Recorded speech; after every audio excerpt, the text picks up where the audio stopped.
In the beginning, there is always hope. It thrives in every stadium on opening day. For every team, last year is forgotten. Now, there are new challenges to be met and victories to be won. New faces and new names appear on each team. And in every stadium, the winds whisper of high hopes. For the Atlanta Falcons, a rookie from Texas A&M named Bubba Bean, number 44, made an impressive debut and seemed to justify his selection as the team's #1 draft choice.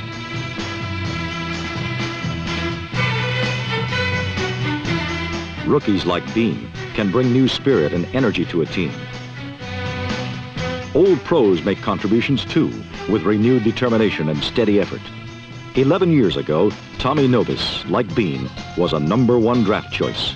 Today, old number 60 can still single-handedly break up a sweep.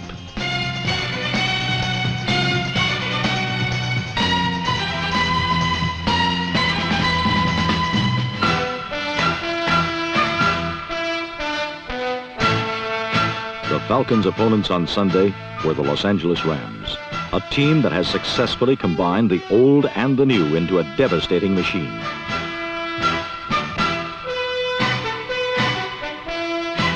The seasoned Ram defense sacked Steve Bartkowski 5 times and stole 3 of his passes. On offense, John Cappelletti and Lawrence McCutcheon gained over 100 yards apiece. But the scoring was done by quarterback Ron Jaworski, who ran for 1 touchdown and passed for another. But the fact is that the Rams are so much stronger than the rest of the teams in their division that they could win the title with George Plimpton playing quarterback. Last year, they won their division by 7 games. This year, says a local sports writer, they could clinch the division title by September 26th.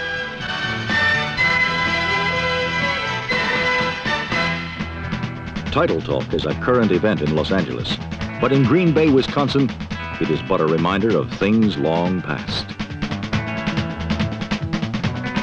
The once great Packer dynasty has washed away like a sandcastle, and last Sunday, the hopes for a new fortress were swamped by a wave of cocky San Francisco 49ers who defeated the Packers 26-14.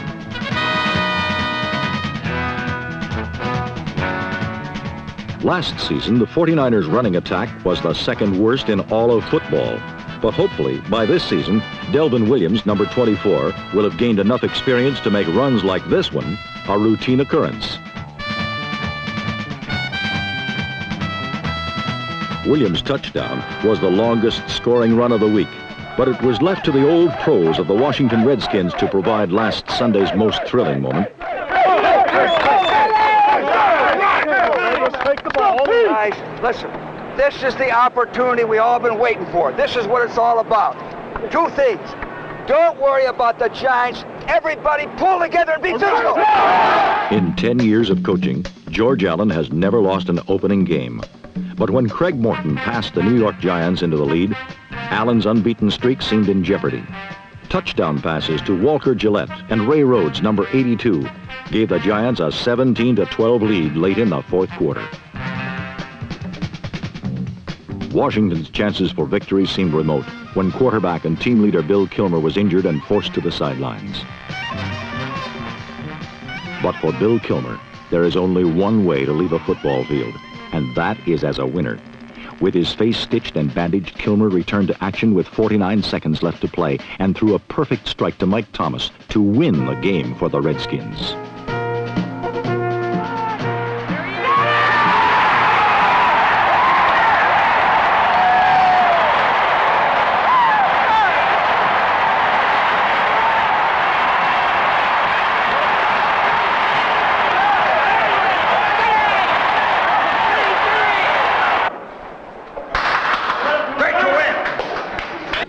The New York Giants are a good football team, and they had a lot of, you know, they came here to play, to beat us, and we knew it, and we had to rise to the occasion. I had a feeling all week it might come down to a close game like this, and it was going to matter of who was going to outgut the other guy. I think that the Giants stayed in there, played as a great game too, and it was a great game for the fans. I think the guy that should get the game ball is Bubba Tyer. He stopped. This thing was bleeding so bad, and blood was in my eyes and in my mouth, and I told him, I said, you got to stop this bleeding. And he went over there. He was better than any cut man in pro boxing. He got that thing all stopped up, and from there it was just a matter of being able to connect and picking out the right guy. That's all.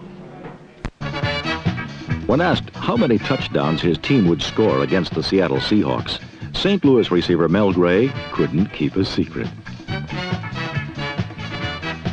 And why not? For very few offensive teams possess the balance and versatility of the St. Louis Cardinals. Terry Metcalf is a one-man ground game whose enormous talent nearly overshadows that of his running mate, NFC rushing champion Jim Otis. Quarterback Jim Hart is a proven winner, and Cardinal receiving is deep to the last man, in this case, rookie Pat Tilley.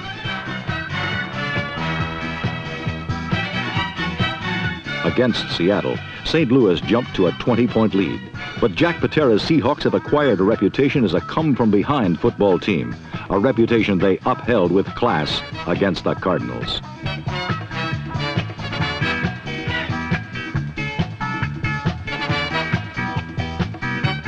Rookie Jim Zorn's 72-yard hookup with Sam McCullum narrowed the Cardinal lead to 13.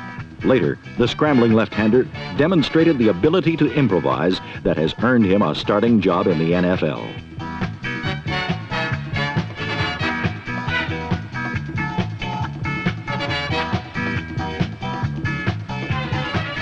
Jim Zorn is the unchallenged hero of Pacific Northwest football fans.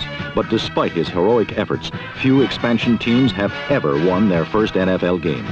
The comeback fell short.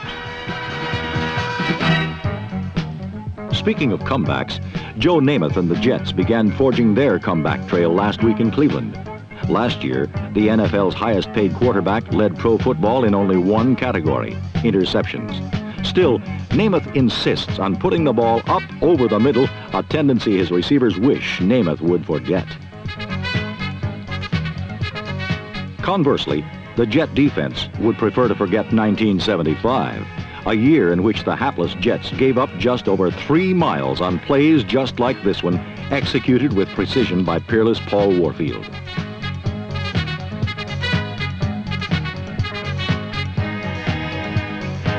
Warfield's return home to Cleveland gives the rebuilding Browns a stable of receivers second to none in the NFL. His stabilizing presence should make erratic Mike Phipps a more consistent quarterback. But against the Jets, Warfield was overshadowed by defending AFC pass receiving champion Reggie Rucker, who caught 5 big passes, including 3 in New York's end zone.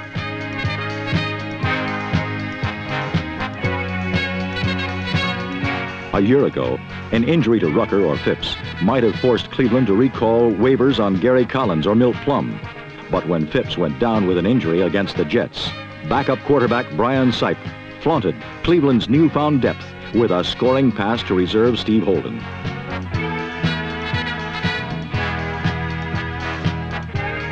The surprising Browns buried the New York Jets in convincing fashion. And rookie Jet head coach Lou Holtz has to be wondering why he ever left college football. On the other hand, head coach Ted Marchibroda is glad he chose not to leave the Baltimore Colts.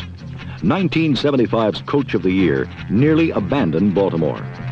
But a closer look turns up 3 pretty good reasons to stick around.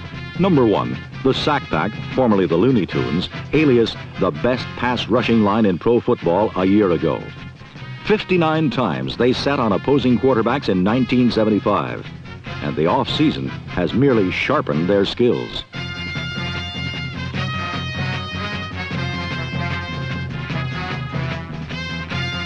Marchibroda's second reason for returning commands the Colts' offensive fortunes. A year ago, under Marchibroda's tutelage, Burt Jones blossomed into one of the NFL's finest all-around quarterbacks. The super-talented youngster combines all the raw physical tools of youth with all the poise and cool of a 10-year veteran. And though he occasionally meets insurmountable odds, his rapport with wide receiver Glenn Doughty has become a formidable scoring weapon.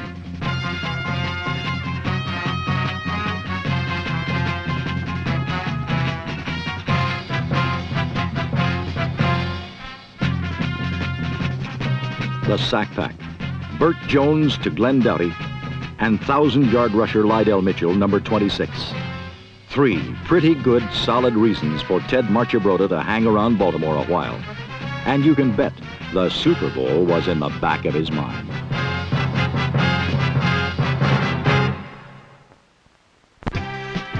If you've never before seen a real live Tampa Bay Buccaneer, here's what one looks like.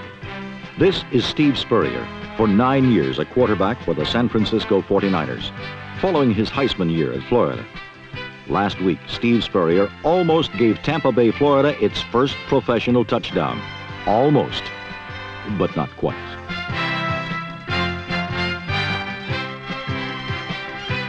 The Houston Oilers didn't give Spurrier many chances to score. John McKay's Buccaneers, in fact, were able to gain just barely 100 yards in their first official NFL action. And it didn't matter much whether the quarterback was Spurrier or rookie Parnell Dickinson of Mississippi Valley State College.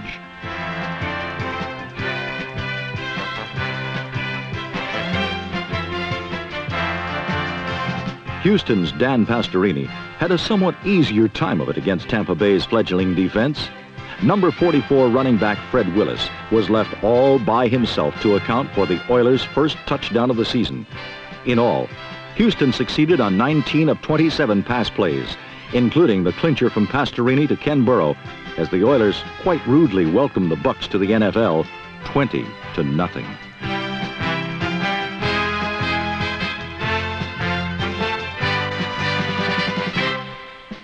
Like Dan Pastorini, Cincinnati's Ken Anderson is now a 6-year veteran quarterback.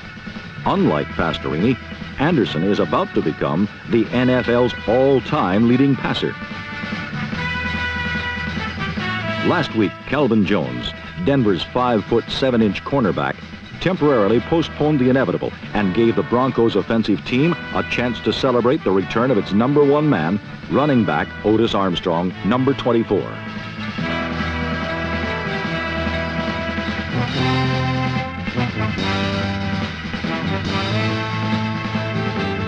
Armstrong gained 96 yards and was the main reason for a 7-3 Denver lead, because Steve Ramsey's passing game was shot down by 6 sacks, 3 of them by Coy Bacon, number 79, the man the Bengals obtained from San Diego for just that purpose.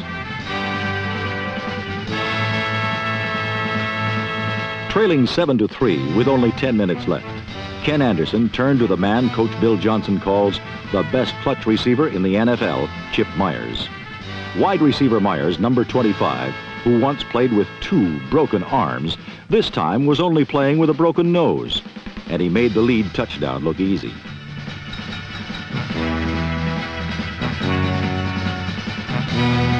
Number 1 draft choice Billy Brooks had been injured early in the game, but with receivers like Myers, Isaac Curtis, Bob Trumpy, and Bruce Coslett, number 88, Ken Anderson had little trouble passing the Bengals to 2 late touchdowns and victory over the Broncos.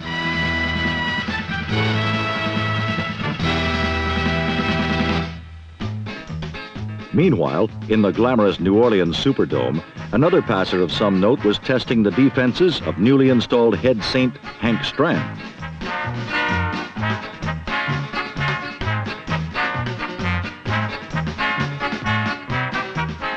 Stram's new quarterback, Bobby Scott, found the Minnesota defense as tough as ever. Some New Orleans errors were forced, others were not.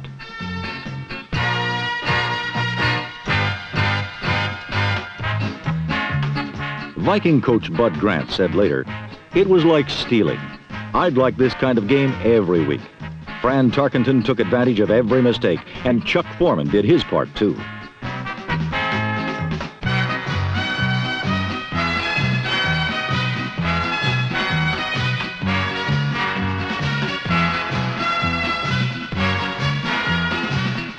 Chuck Foreman and Brent McClanahan each scored twice, but it was Fran Tarkenton's 292nd career touchdown pass which caused the most uproar on the way to a 40-9 Viking romp.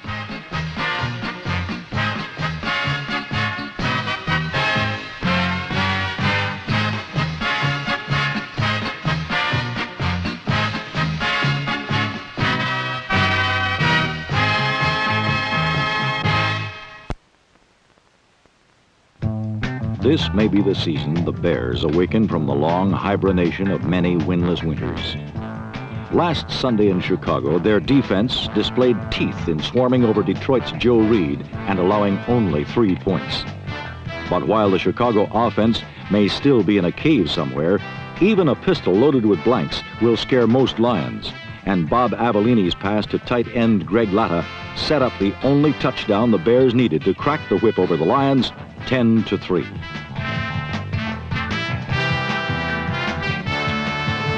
In Kansas City, the once mighty Chiefs trotted out for a year of rebuilding under the steady gaze of Coach Paul Wiggin, who must see his chances for a title as a little pale in comparison to those of the Raiders or Broncos.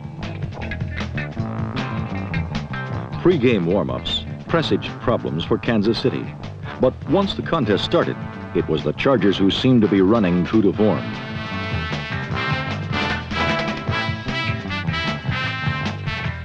Punts that travel in the wrong direction may not be a Tommy Prothro innovation, but this one helped the Chiefs to a late 16-13 first-half lead as Mike Livingston clicked on 2 scoring passes. This one to tight end Walter White.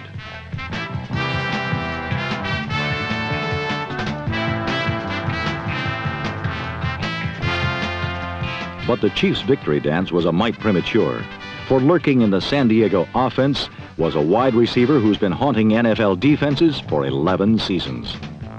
And for Charger signal caller Dan Fouts, it's nice to have a ghost around the house, especially when it's number 27, Gary Garrison. This Fouts to Garrison pass capped a 30-16 Charger win, a remarkably improved performance when those of you who have the stomach for it think back to the Chargers of last year.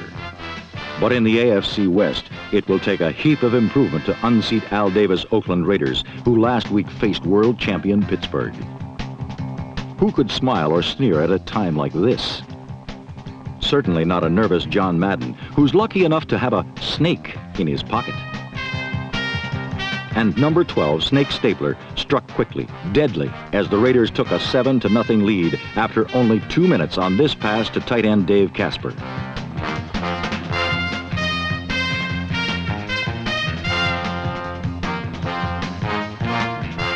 The Steelers forged ahead on this exquisite Franco Harris run and lateral to John Stallworth, who scored to make it a 14-7 Pittsburgh lead.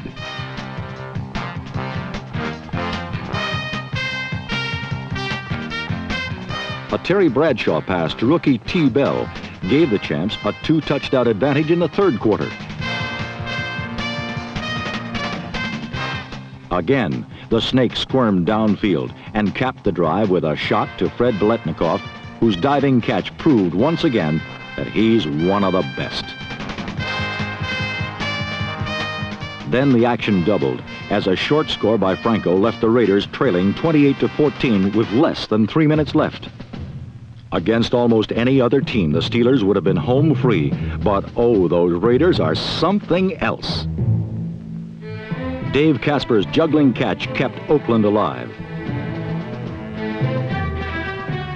Coolly staying in the pocket, Stabler again fired to Casper, and the Raiders trailed 28-21.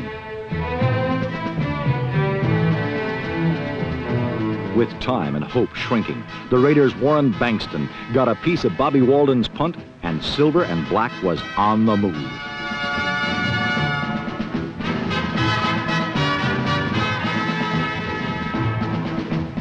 This, then, was the crucial play, a 4th and 10 do or die, and suddenly Stabler was in the sights of number 75, Mean Joe Green. But the Snake is slippery.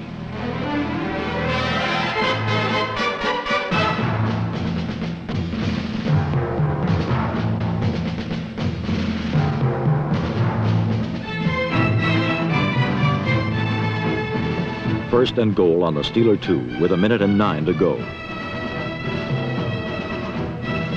And what have we here but a snake slithering in the short grass to make the score 28-all. A quick interception, and Oakland was in scoring range again, where with 18 seconds left, a rookie named Fred Steinfurt got his first look at what it can mean to be a Raider. For Steinfurt, it was a hero's welcome. For the Steelers, a 31-28 stunner. A game that was not without some heated accusations and controversy. In all likelihood, these teams will be meeting down the road a piece in a more important battle. But, as they say, this one put the fat in the fire.